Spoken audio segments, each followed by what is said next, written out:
नमस्कार, प्रणाम, राधे राधे। मैं हूँ भावना द्विवेदी और जैसा कि मैंने आप लोगों को वादा किया था कि बहुत जल्द हमारे शो पहचान का मैं अगला एपिसोड आपके बीच में लेकर के आऊँगी।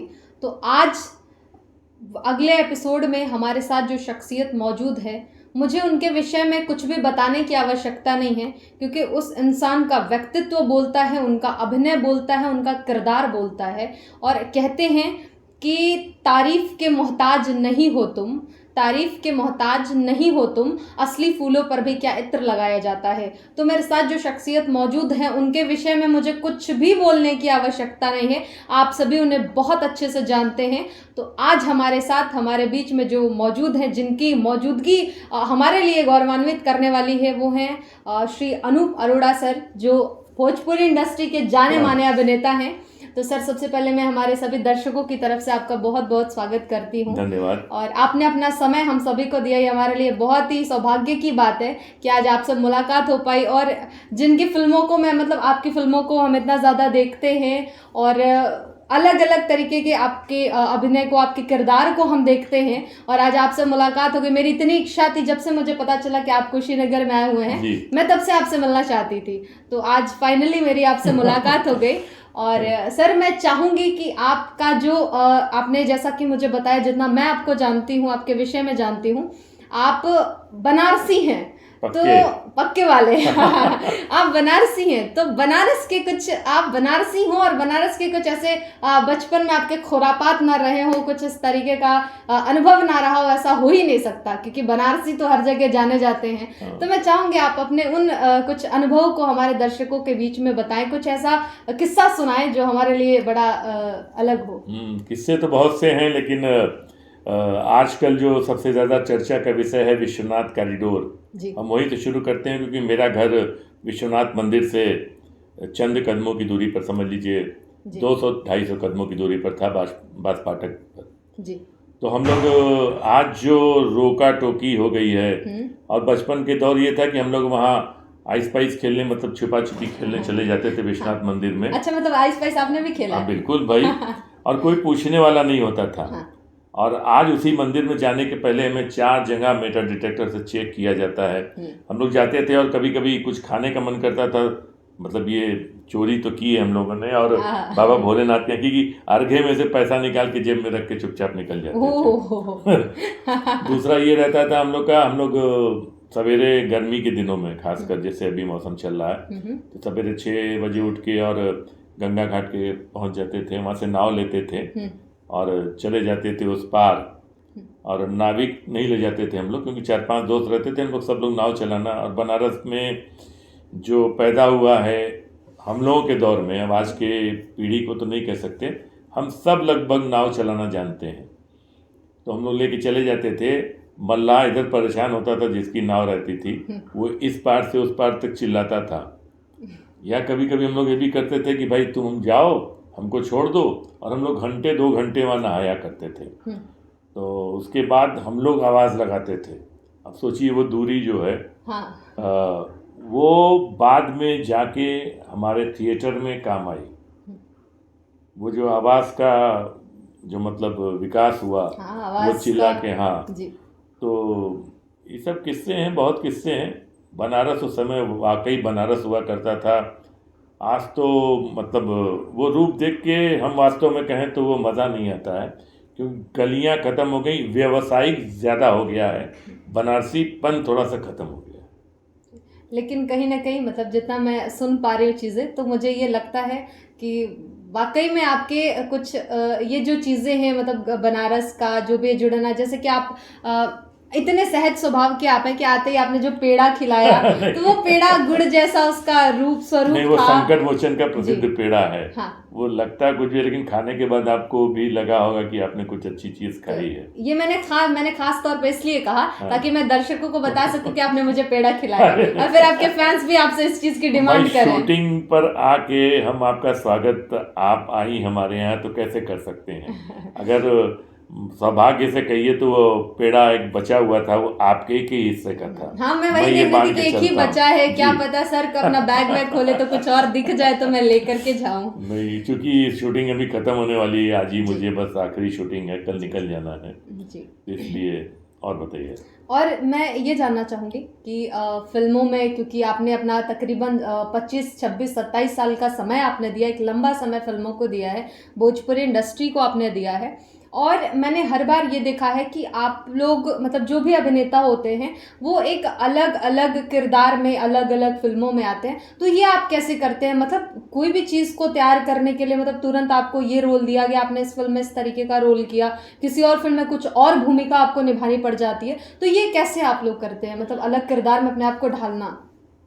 भावना जी, चूंकि मेरा बेस थिएटर का रहा है, जी तो थिएटर में हम लोगों को ये बात सिखाई गई थी कि जो तुम नाटक कर रहे हो वो तुम्हारी ज़िंदगी का पहला नाटक है, जी और एक अभिनेता के लिए उस कैरेक्टर में उतरना होता है, क्योंकि हम नहीं रहते हैं वहाँ पर, वहाँ वो कैरेक्टर रहता है, उसके लिए आप स्टडी करते हैं, देखते हैं विभिन्न चरित्रों को। जी तो फिल्म में तो एक चीज़ ये डिसाइड होती है कि पहले तो राइटर लिखता है, फिर निर्देशक उसके बारे में सोचता है, जी फिर वो कैरेक्टर को कास्ट करता है।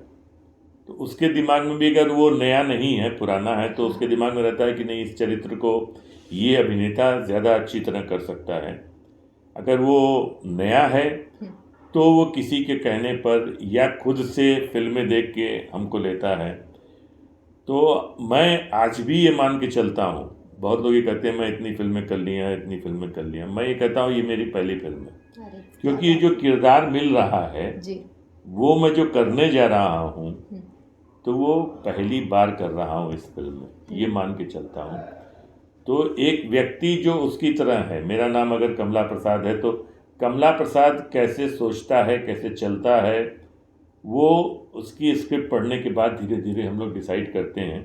मतलब एक फ्रेम दर फ्रेम बनाते हैं कि ये कैरेक्टर ऐसा होगा, इसके बारे में ऐसा लिखा हुआ है तो ऐसे सोचता होगा, अगर ये सोच रहा है मतलब किस मध्यम आय वर्ग का है, मध्यम वर्ग का है, उच्च वर्ग का है, तो बहुत सी क्राइटेरिया होती है। अगर वो अच्छा नहीं है तो कैसे बोल रहा होगा, अगर बहुत वात्सल्य भावना से बोलना है तो कैसे बोलना है। तो ये एक चरित्र को गढ़ना होता है जी लेखक की परिकल्पना रहती है कि वो क्या लिख रहा है, उसका चरित्र क्या दिखाई देना चाहिए। डायरेक्टर ये डिसाइड करता है कि पर्दे पर वो कैसा लगेगा, क्या पहनेगा, कैसे चलेगा। तो ये तो देखिए गढ़ना उन लोगों का रहता है, हम लोग को उनकी इच्छा के अनुरूप कार्य करना पड़ता है। जी। और अगर किरदार की बात करें जी तो मैंने आपकी बहुत सारी फिल्में देखी हैं, लगभग लगभग सारी ही देखी हैं। तो मैंने आपके किरदार को देखा है, आप पॉजिटिव में भी नजर आए हैं, लेकिन कहीं कहीं पे मैंने ऐसा देखा कि आपको बड़ी खड़ूस सा पिता दिखाया गया है, कि आप एक खड़ूस पिता हैं।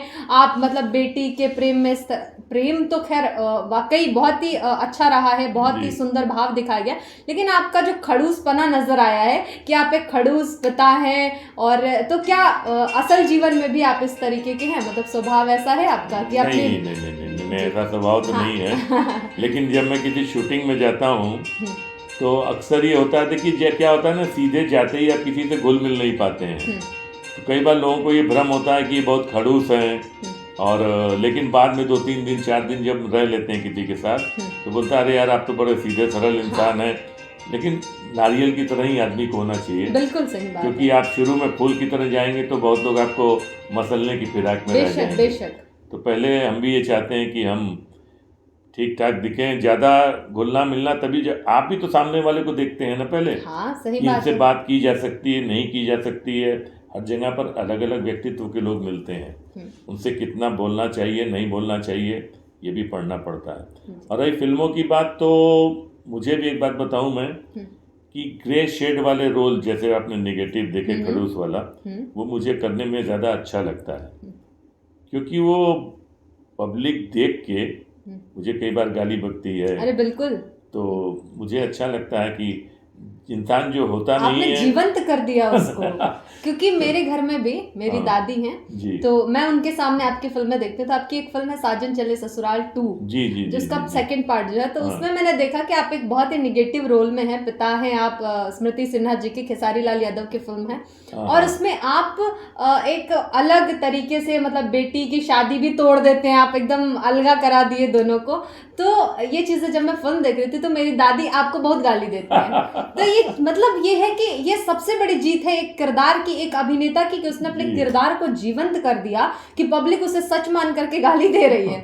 तो ये चीज़ें मैंने देखी, इसलिए मैं ये जानना चाहती थी। नहीं, थिएटर में भी हम लोग बैठ के देखते हैं, और अगर पब्लिक को पता लग जाता है कि हम लोग हाँ बैठे हैं हाँ तो उसका रिएक्शन बड़ा मज़ेदार होता है। जी। तो वो, लेकिन वो पॉजिटिव है। हम्म वो जो गाली पड़ रही है या वो हम्म चिल्ला रहे हैं कि का हो आग लगा दिला, का लगा दिला ना आग परिवार में, बर्बाद कर दिला, तो इस तरह के रिएक्शन देख के मुझे लगता है कि नहीं, हमने उस किरदार को थोड़ा अच्छी तरह मतलब उसको कर पाए हैं, जी। तो उससे एक सेटिस्फेक्शन मिलता है और हमारे भीतर कुछ और करने की इच्छा बढ़ती है। बहुत सुंदर। और आपकी जो फिल्में रही हैं, तो आपकी मैं ये जानना चाहूँगी आपकी सबसे ज़्यादा पसंदीदा फिल्म कौन रही है जो आपने खुद किया है अब तक, जिसमें आपकी सबसे फेवरेट फिल्म? थोड़ा सा मुश्किल है, मैं समझती हूँ ये सवाल। नहीं, अभी तक हम अपनी पसंदीदा फिल्म चुन ही नहीं पाए हैं। हमको लगता है वो काम करना बाकी है अभी, जी। जो हमको पसंद आएगा। क्या बात है। हाँ, अभी हम नहीं बता सकते, तो अभी ये बहुत काम करना बाकी है मुझे लग रहा है।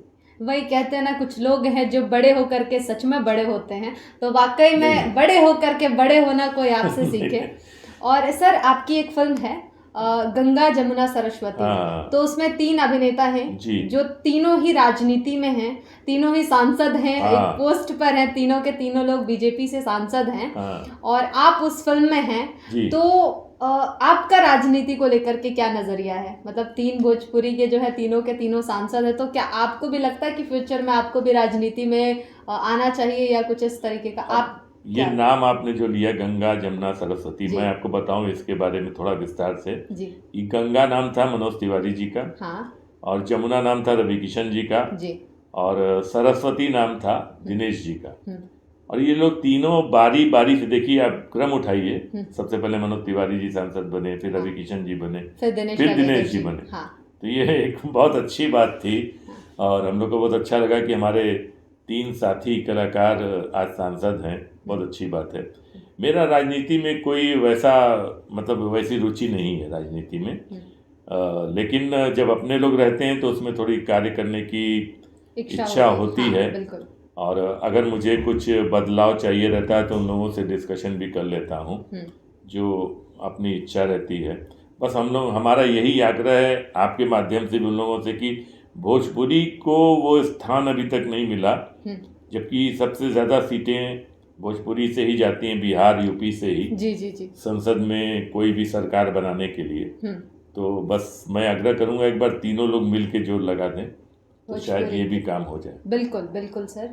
और आखिर में मैं एक सवाल आपसे पूछना चाहूँगी कि आज का जो समय है, आज के समय में बहुत सारे बच्चे हैं जो अभिनय के क्षेत्र में जाना चाहते हैं, पर उन्हें एक प्लेटफॉर्म नहीं मिल पा रहा, या वो सही तरीके से काम नहीं कर पा रहे, जो भी चीज़ें हैं।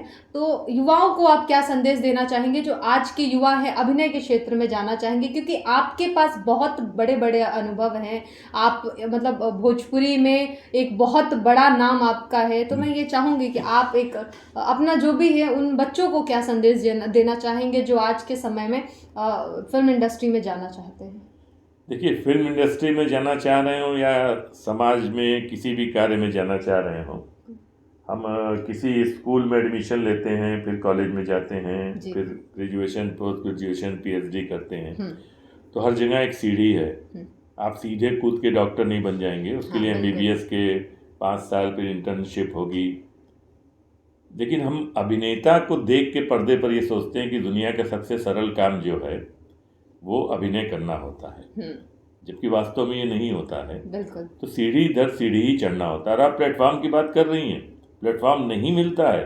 आज तो जितने प्लेटफॉर्म हैं, हम लोग ने जब थिएटर शुरू किया था, मैं 1976 से थिएटर कर रहा हूँ, उस समय तो थिएटर करने के लिए भी बहुत मारामारी थी। एक नाटक करने के लिए आपको सालों लग जाते थे कि हमको एक बार मौका मिल जाए, एक छोटा सा रोल मिल जाए नाटक जी। में। आज तो इतने प्लेटफॉर्म हैं, यूट्यूब चैनल बना लीजिए, टिकटॉक पर आ जाइए, इंस्टाग्राम पर रील बनाइए, मार प्लेटफॉर्म ही प्लेटफॉर्म है, लेकिन वो वास्तविक प्रतिभा का आकलन आप उनसे नहीं कर सकते। आज इंडियन आइडियल आता है, ये आता है, तमाम है, बिल्कुल। लेकिन ये मैगी मत बनाइए, मेहनत करिए। आज क्या है, जितने भी मेरे पास भी मैसेज आते हैं बहुत से, सर मैं बहुत गरीब घर से हूँ, मुझे कुछ ये चाहिए। नहीं भाई, हम सब गरीब घर से रहे हैं।